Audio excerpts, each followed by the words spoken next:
लड़ के लेंगे, भिड़ के लेंगे, छीन के लेंगे उत्तराखंड, छीन के लेंगे उत्तराखंड। शहीदों की कसम हमें हम मिल के लेंगे उत्तराखंड, मिल के लेंगे उत्तराखंड। मेरे पहाड़ के वीर लोगों जागो, वीरों जागो, जागो रे जागो। आज नमस्कार 9 नवंबर उत्तराखंड राज्य स्थापना दिवस के रूप में मनाया जाता है, जहां ये एक ऐतिहासिक दिन है आज का, जिस दिन उत्तराखंड राज्य की स्थापना हुई थी। वहीं हम इस समय देहरादून के कचेरी स्थित शहीद स्मारक में मौजूद है और एक कार्यक्रम भी चल रहा है। वहीं 24 वर्ष पूर्ण करने जा रहा है आज उत्तराखंड राज्य। ये एक युवा राज्य है और समय समय पर यहाँ पे विभिन्न सरकारों ने राज किया है, चाहे वो भाजपा सरकार हो, चाहे वो कांग्रेस की सरकारें हों। साथ ही साथ डबल इंजन की सरकारें भी यहाँ पे चलती आई हैं। वहीं आज जानेंगे कि इन 24 वर्षों में उत्तराखंड में क्या क्या परिवर्तन हुआ और क्या उन राज्य आंदोलनकारियों के सपने साकार हो पाए हैं, जिसके लिए उन्होंने इस राज्य की लड़ाई लड़ी थी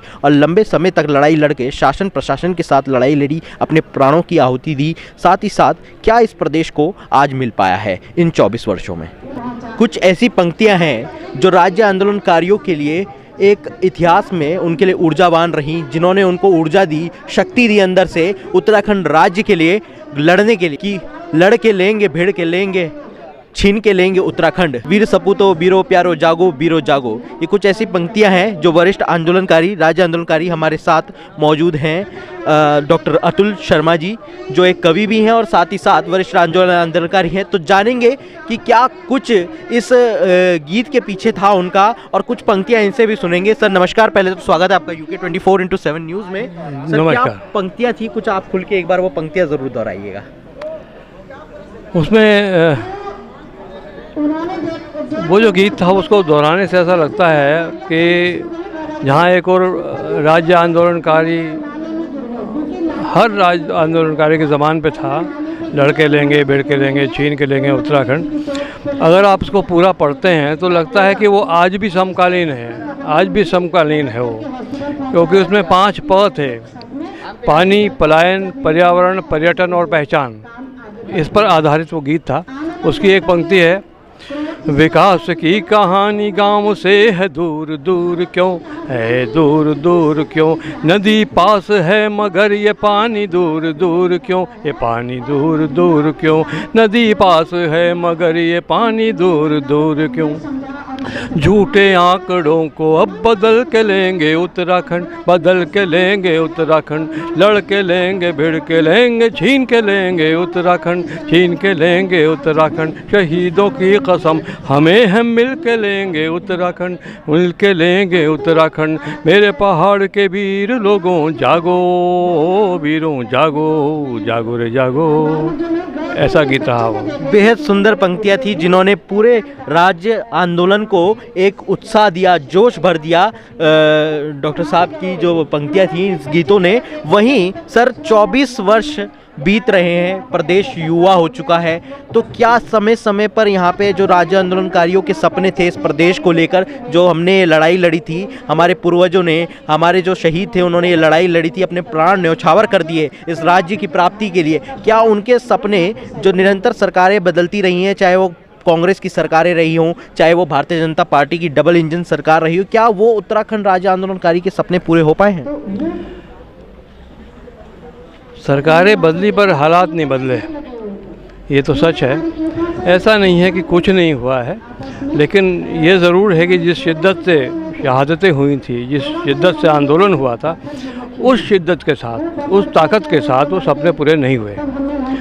उस सपनों को पूरा करने के लिए लगता है कि एक और आंदोलन की ज़रूरत न पड़ जाए।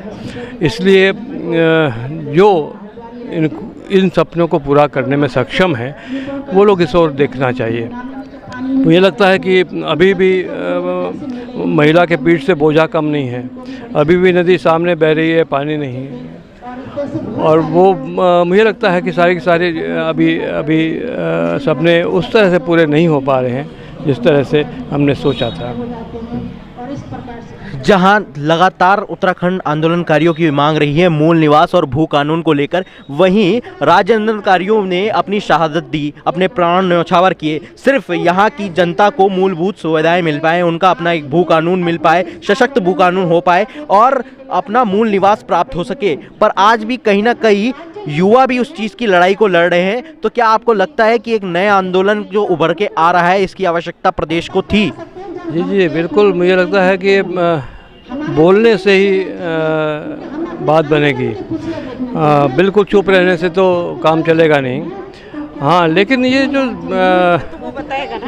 सत्ता में हैं लोग या सत्ता में थे लोग, इन लोगों को बहुत गंभीरता से हर विचार को विचार करना चाहिए। वो विचार कर भी रहे हैं, लेकिन जिस शिद्दत से होना चाहिए था उस शिद्दत से होना चाहिए, वरना लोग सड़कों पे उतरेंगे और वो सारी स्थितियाँ फिर से उस तरह की बनेंगी। पर मुझे लगता है कि अभी बहुत काम होना बाकी है, ये तो निश्चित रूप से लगता है।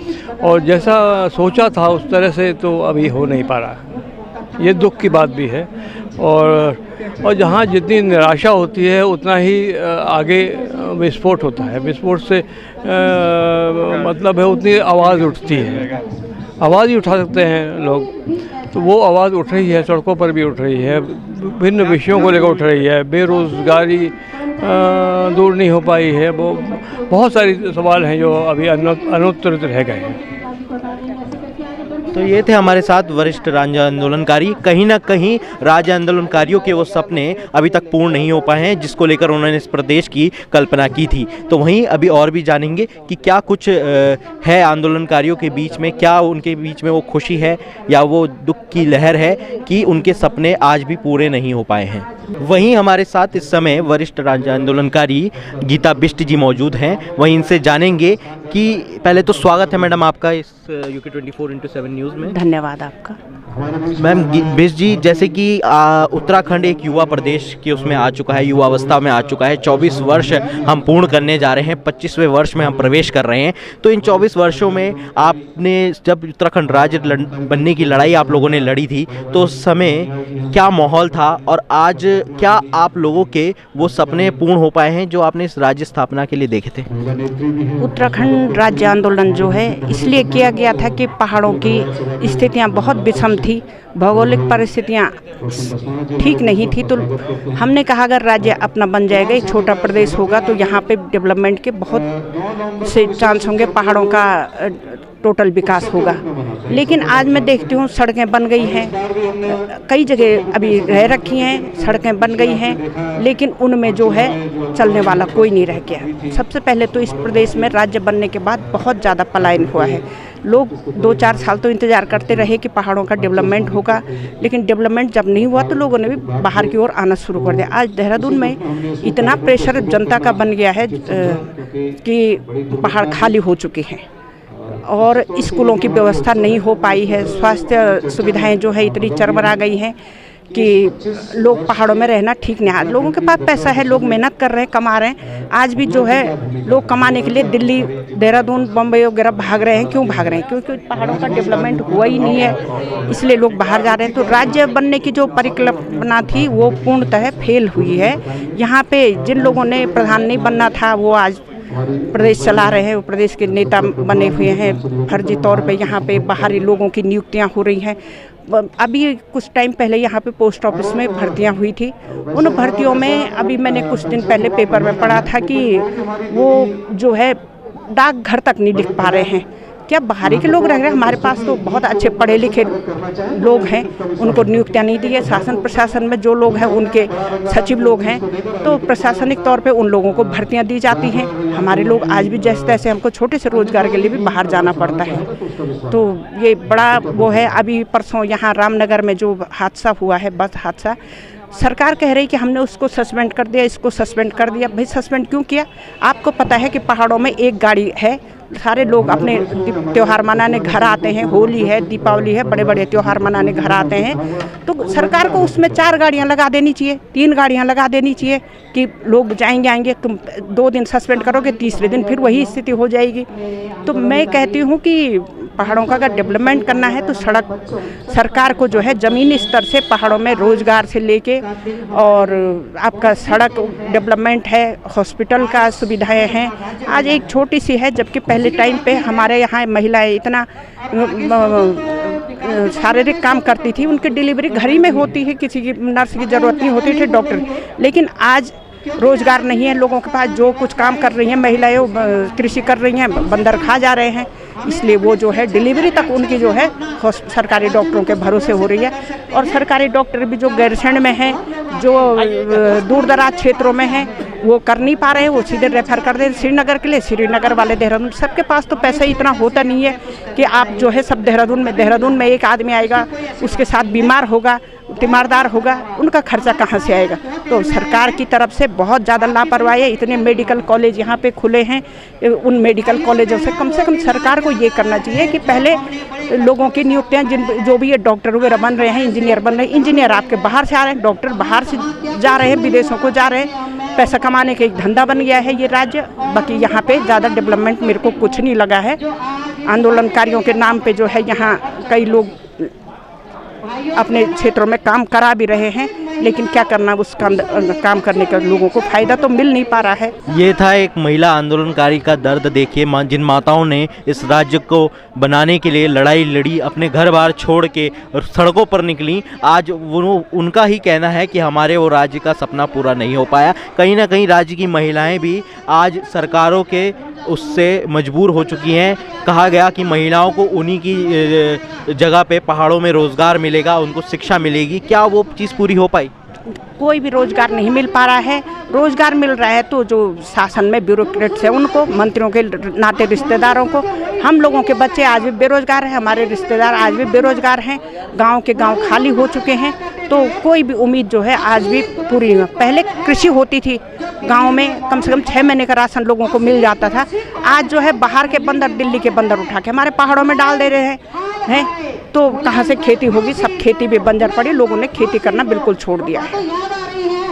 तो आप देख सकते हैं कि किस प्रकार आंदोलनकारियों का दर्द यहाँ पे छलक रहा है। वहीं 24 वर्ष इस राज्य को पूर्ण होने जा रहे हैं, युवावस्था में ये राज्य है, और कहीं ना कहीं बनी हुई सरकारें जो रही हों, कांग्रेस और भाजपा, आंदोलनकारी अभी तक नाराज़गी जता रहे हैं। हमारे साथ इस समय मौजूद हैं वरिष्ठ राज्य आंदोलनकारी प्रदीप कुकरेती जी, जो आज भी उत्तराखंड की समस्याओं को लेकर सड़कों पर उतरे रहते हैं। साथ ही साथ आंदोलनकारियों की मांगें हों, चाहे आम जन समस्या हो, उनके लिए आंदोलन के लिए तत्पर तैयार रहते हैं और खबरों में भी बने रहते हैं। वहीं सरकार से एड़ी चोटी के जोर से लड़ाई लड़ते रहते हैं। आपका स्वागत है सर UK 24/7। धन्यवाद सर। आज उत्तराखंड राज्य को 24 वर्ष पूर्ण होकर एक युवा अवस्था में आ चुका है हमारा ये प्रदेश। जो लड़ाई आप लोगों ने उस समय लड़ी, विषम परिस्थितियों में आप लोग रहे, चाहे आप नाले खालों में छुपे हों, हमारे आंदोलनकारी चाहे पुलिस के डंडे खाए हों, अपनी प्राणों की शहादतें इन आंदोलनकारियों ने दी हैं। तो क्या वो उत्तराखंड जो हमने मांगा था, क्या वो मिल पाया है? देखिए, निश्चित रूप में सर्वप्रथम तो मैं उन शहीदों को आपके चैनल के माध्यम से नमन करता हूं और आपके चैनल के माध्यम से प्रदेशवासियों को जो है रजत जयंती के प्रवेश में हम लोग बधाई देता हूं, धन्यवाद देता हूं। निश्चित रूप में आपने बड़ा मार्मिक, क्योंकि आप लोग समय समय पर पूरे जन सामायिक से लेकर राज्य आंदोलनकारी नहीं, प्रदेश के हितों को लेकर पूरी राजनयिक से लेकर समसामयिकों पर आप चर्चा और विषयों को छेड़ते रहते हैं। निश्चित रूप में एक विजय तो हमारी ये थी कि जो संघर्ष था, जो मातृशक्ति ने जो हमारा जो संघर्ष किया था, जो बलिदान दिया था, उसकी परिणति ये निकली कि हमारे को पृथक उत्तराखंड राज्य मिला। आज चाहे वो मीडिया के क्षेत्र में हो, चाहे खेल की दृष्टि में हो, चाहे ब्यूरोक्रेसी के क्षेत्र में हो, अंतर्राष्ट्रीय स्तर में, हर दृष्टि से जब किसी के साथ जब उत्तराखंड लिखा रहता है तो हमारा फख्र जो है चौड़ा हो जाता है सीना कि भाई उत्तराखंड से रिप्रेजेंट कर रहा है। तो निश्चित रूप में एक पहचान मिली है। लेकिन वास्तविकता ये है कि अगर हम पीछे 24 वर्षों को देखें तो उसमें कई चीज़ें हमें मिली हैं। अगर सड़कों का जाल मिला है, कहीं इंफ्रास्ट्रक्चर कुछ खड़ा हुआ है, कहीं इंडस्ट्रियल खड़ी हुई है, कहीं कुछ कई चीज़ों के वो हुआ है, या कहीं किसी चीज़ों पे नियम कायदे कानून बने हैं। लेकिन अगर हम उसकी समीक्षा करने के लिए बैठें तो मैं समझता हूँ कि 24 वर्षों के अंदर जो महत्वपूर्ण बिंदु थे 2-3, उन पे हमारे राज्य बनने के 2-3 वर्षों के अंदर वो तय होने चाहिए थे। चाहे वो सबसे प्रथम मैं कहूँ कि राजधानी का सवाल है, मुजफ्फरनगर खटीमा मसूरी गोलीकांड के जो शहीद थे उनको न्याय दिलाने की मांग हो, उस पर कोई पैनल नहीं बन पाया वकीलों का, आज तक किसी सरकार ने पहल नहीं करी। दूसरा मैं ये कहूँगा कि जो सशक्त भू कानून की जो लगातार आप देख रहे हैं कि वो जो सुर्खियों में चल रहा है और सरकार उस पर कह रही है कि हम सख्त भू कानून ला रहे हैं, सख्त भू कानून बना भी रहे हैं, काम कर भी रहे हैं, तो ये चीज़ें शुरू में तय होनी चाहिए थी। परिसंपत्तियाँ थी तो ये 371 के पैटर्न पर भू कानून वाली बात हो, जितने भी इस तरह की वो हैं, चाहे मूल निवास जो अधूरा जो 2012 के बाद किस कारण से वो बंद हो गया उस पर समीक्षा करने की बात हो, और रोजगार की नीति, और उससे बड़ी बात कि जिस उद्देश्य के लिए इस राज्य की लड़ाई लड़ी गई थी वो 9 जिले थे, 9.5 जिले पहाड़ के, उनसे लगातार पलायन जारी है और उसमें नीतियों में इतना बदलाव कर दिया गया जो शिक्षक ब्लॉक स्तर पर जिला स्तर पर लगना चाहिए था वो व्यवस्थाएं खत्म कर दी हैं। अगर सरकार आज भी ब्लॉक और जिले स्तर पर वो भर्तियों का अभियान जारी रखे, चाहे शिक्षकों का हो चाहे वो क्लास 3 क्लास 4 का हो, तो वो पलायन वहीं रुकेगा। शिक्षा स्वास्थ्य से लेके लगातार स्कूल बंद हो रहे हैं, कुछ कई जगह में हमने देखा स्कूल घट रहे हैं, पॉलिटेक्निक घट रहे हैं, ITI घट रहे हैं। इन सब चीज़ों को लेके गहराई से बात करने की बात है और सरकार अगर सब मिलजुल के, हम लोग भी उसमें सहयोग दें, आमजन विपक्ष सब मिल के, अब 25 वर्ष बहुत होते हैं इससे पहले कि, क्योंकि हमारा जो देवभूमि उत्तराखंड है वो भारत का माथा है, माथा जो ललाट है वो बिल्कुल क्लियर होना चाहिए, सपाट होना चाहिए और वो दिखना चाहिए चमकता दमकता। उसको लेके आज बात करने की आवश्यकता है, तो निश्चित रूप में उन पर पहली प्राथमिकता की दृष्टि से काम होना चाहिए। वहीं प्रदेश की जो मांग उठी थी वो ये उठी थी कि यहाँ के युवाओं को यहीं उन्हीं के पहाड़ में रोजगार मिलेगा, उन्हीं के पहाड़ में स्वास्थ्य सुविधाएं मिलेंगी, साथ ही साथ शिक्षा की सुविधाएं मिलेंगी। वहीं क्या ये जो सपना आंदोलनकारियों ने देखा था अपने बच्चों के लिए रोजगार के लिए कि हमें पहाड़ों में ही रोजगार मिलेगा, क्या वो साकार हो पाया? नहीं, निश्चित रूप में वो नहीं हुआ है। रोजगार मिला है, मैं फिर कह रहा हूँ, लेकिन आप इस प्रदेश का दुर्भाग्य देखिए, अलग अलग सरकारें आई। सर्वप्रथम तो ये है कि चाहे विधानसभा की भर्तियाँ हो, सचिवालय की भर्तियाँ हो, पिछले दरवाजे से भर दी गई, पिछले दरवाजे से भर दी गई। उसके बाद जो एजेंसियाँ हैं, हमारे पास एम्प्लॉयमेंट इतना बड़ा एजेंसी थी, हमारे पास उपनल भी बना दिया गया था, हमारे पास PRD है, हमारे पास जो है होमगार्ड्स हैं, और तमाम ये चीज़ें हैं जो इन व्यवस्थाओं के तहत हम लोगों को रोजगार लगा सकते थे, लगाते थे। लेकिन अब बाहर की एजेंसियों को लाया जाता है, नई एजेंसियां क्रिएट की जाती हैं, और जो हमारी जो रूटीन वाली जो एजेंसियां थी उनसे जो है आप उनसे कोई काम नहीं ले रहे हैं, जो है उसमें भी आप घटाव लगातार चलते जा रहे हैं। उपनल में जो बना था पूर्व फौजियों के लिए, आपने उसमें सिविल आदमी को भी डाल दिया। अगर सिविल भी डाला था उसमें दुर्भाग्य ये है कि कैसे कैसे करके प्रमाण पत्र बना के, स्थायी निवास बना के लोग उसमें भी घूसपैठ कर गए। तो आपने सिविलियन को भी उत्तराखंड के लोगों को नहीं दिया। 70% के लिए हमने संघर्ष किया था और 70% हमें मिला भी, शासनादेश भी हुआ इंडस्ट्रियल, उसमें उसका भी पालन नहीं हो रहा है। तो कहीं ना कहीं इसलिए हमारे हाथ अभी खाली हैं। हमारी मातृशक्ति आप देखें कैसे बैठी हैं, इतनी बुजुर्ग होने के जिन्होंने घर में रहना था, वो आज भी हमारे, चाहे भू कानून का मामला हो, उद्योग नीति का मामला हो, चाहे राज्य राजधानी का मसला हो, लोकायुक्त का मसला हो, उन सबको लेके आज भी हम संघर्षरत हैं। और जब तक इस राज्य के लिए, क्योंकि शहीदों के न्याय दिलाने के लिए हम लोग लगातार संघर्ष करते रहेंगे। और रही बात रोजगार की, तो रोजगार की दृष्टि में सबसे पहले सरकार को चाहिए कि 9 जिलों में फोकस करने की आवश्यकता है। अगर वो 9 जिलों में फोकस करेंगे तो पलायन वहीं रुकेगा, वहाँ स्वास्थ्य, शिक्षा और बेहतरीन शिक्षा। 2004-05 में हमने शुरू में कहा था कि जो भी उच्च शिक्षा संस्थान, जो भी तकनीकी संस्थान जो भी खोले जाएं, वो 2000 फुट से ऊपर खोले जाएं।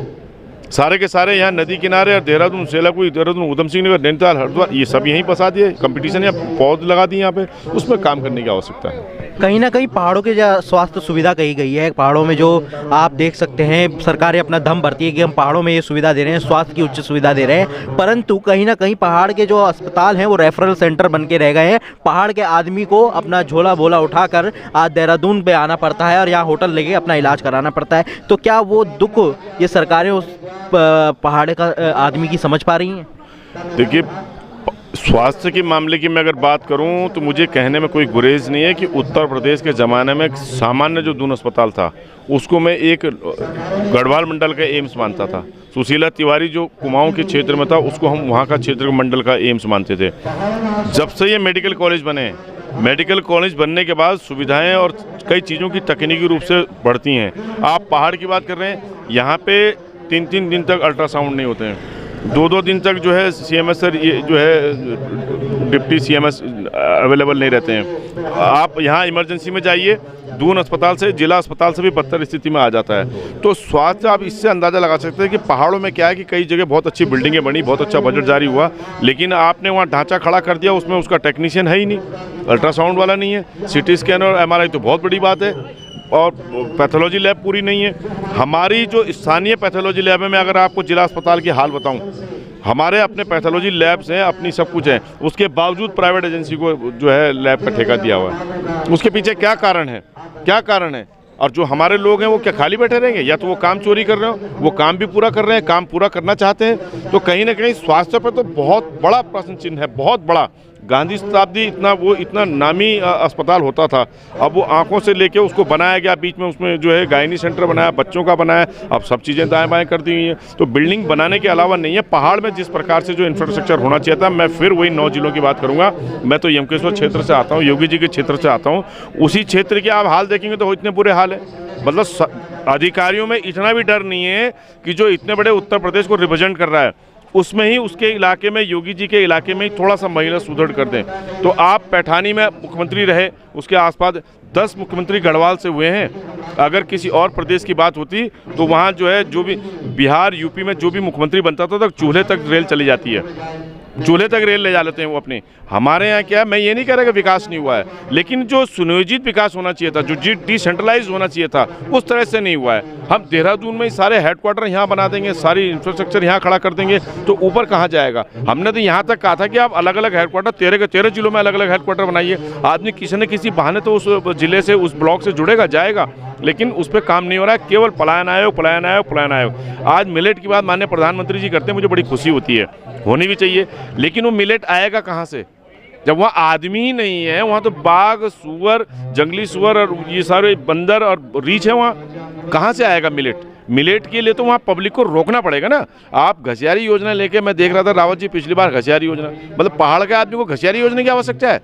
वहाँ तो जरा सा मारो, वहाँ तो जगह जगह घास है। हाँ, घसियारी योजना वो लाते, दूसरे अवज में लाते। अगर मेरे दिमाग से हम सजेशन पे काम करते कि आप अपने भीमल काटिए, अपनी गींठी काटिए, अपने वहाँ का घास काटिए, और हमारे को यहाँ नीचे तराई में साथ जो है सरकारी ट्रक लेके आएंगे, आपको उसकी राशि मिलेगी। क्यों? फ्री भी नहीं देना पड़ता, वो मेहनत करते हैं, उनकी लॉपिंग होती थी, पेड़ भी डेवलप होते। तो वो जब घास नीचे आता था, यहाँ जैविक जो घास थी वो यहाँ के लोगों को मिलता, यहाँ के, और वो दूध भी बढ़िया होता, परिपक्व मिलता। तो इस तरह की तो व्यवस्थाएँ हैं। तो वहीं कहीं ना कहीं आपने देखा होगा, सड़कों के भी अभाव रहते हैं। कई किलोमीटर से लोग तबीयत स्वास्थ्य खराब होने पर किसी डोली में लेके आ रहे हैं, कंधों पे उठा के लेके आ रहे हैं महिलाओं को, चाहे बच्चे हों चाहे बुजुर्ग हों। तो क्या ये उत्तराखंड के आने वाले भविष्य का हाल क्या होगा, इसको देखते हुए? देखिए, जो डंडी कंडी वाला स्थिति है, मैं सबसे ज़्यादा पीड़ा इसलिए है कि कई जगह तो अभी सड़कें हैं, कई जगह सड़कें हैं तो सड़कें नहीं भी हैं। अब मैं हमारे तो अभी तक मैं बचपन से पढ़ा हूँ, मेरे यहाँ तो गांव में अभी भी सड़क नहीं है, अभी भी नहीं है। लेकिन स्थिति ये हो गई है कि जो बीमार को लाने के लिए 4 आदमी तो चाहिए, वो है ही नहीं। वो फिर अगर जिनके गाँव के आसपास जो आबादी है, वहाँ से आवाज़ लगा के फ़ोन करके कि भाई ज़रा आ जाओ, फला जगह ये घटना हो गई है, तो उनसे मदद लेनी पड़ती है। कई गांवों की स्थिति, मैं अपने आसपास की स्थिति बता रहा हूँ, ये बात जो वो हो रहा है। तो निश्चित रूप में मैं भी चाहता हूँ कि भाई सब चीज़ें हो जाए, लेकिन कई लोगों की मजबूरी है कि कुछ लोग वहाँ रहना चाहते हैं, जुड़ना चाहते हैं, तो उनके पास आर्थिक रूप से वो इतने समृद्ध भी नहीं है कि वो अपनी छत्र बना पाएँ, या कोई सरकार कोई ऐसी योजना लेके आए कि जो बनाना चाहते हैं या कुछ ऐसा करना चाहते हैं, उनके लिए कोई स्पेशल वो लेके आए, पैकेज लेके आए। वो भाई जो पूरे भारत से आके यहाँ प्रधानमंत्री गृह का फ़ायदा ले रहे हैं, तमाम यहाँ नदियाँ लोगों ने कैप्चर कर लिए, यहाँ से लेके हल्द्वानी वहाँ तक, तो पहाड़ के लोगों को आप वहीं की वहीं बसाइए ना आप। तो कहीं ना कहीं मेरा आखिरी सवाल आपसे ये रहेगा कुकरेती जी, कि उत्तराखंड में मूल निवास हो चाहे भू कानून हो, क्या अब एक और आंदोलन की इस प्रदेश को आवश्यकता है?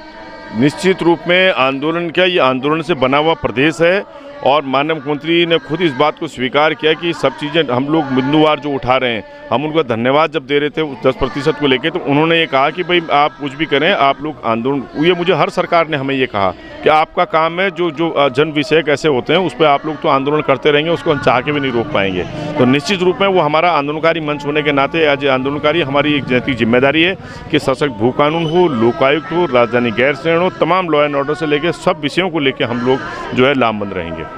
धन्यवाद सर। तो ये थे प्रदीप कुकरेती जी, वरिष्ठ आंदोलनकारी। इस 9 नवंबर के मौके पर हमने आपको दिखाया कि क्या कुछ है आंदोलनकारियों की भावनाएं, और ये प्रदेश युवा प्रदेश बन चुका है और 24 वर्ष हम पूर्ण करने जा रहे हैं। तो साथ ही साथ मेरा उन सरकारों से भी निवेदन है कि आप इस तरफ देखिए, पहाड़ों की बदहाल स्थिति को समझिए और आने वाले भविष्य युवाओं के रोजगार के लिए जो आज युवा सड़कों पे उतर रहे हैं वो उठकर सड़कों पे ना रहें और रोजगार के लिए अग्रसर रहें। तो इसी के साथ मैं हितेश शर्मा UK 24/7 न्यूज़ के लिए राजन के साथ देहरादून से। हमारे सीनियर सिटीजन सबसे बेहतर के हकदार टू वे टैक्सीज लेकर आए हैं। इस विंटर सीनियर सिटीजन के लिए एक शानदार ऑफर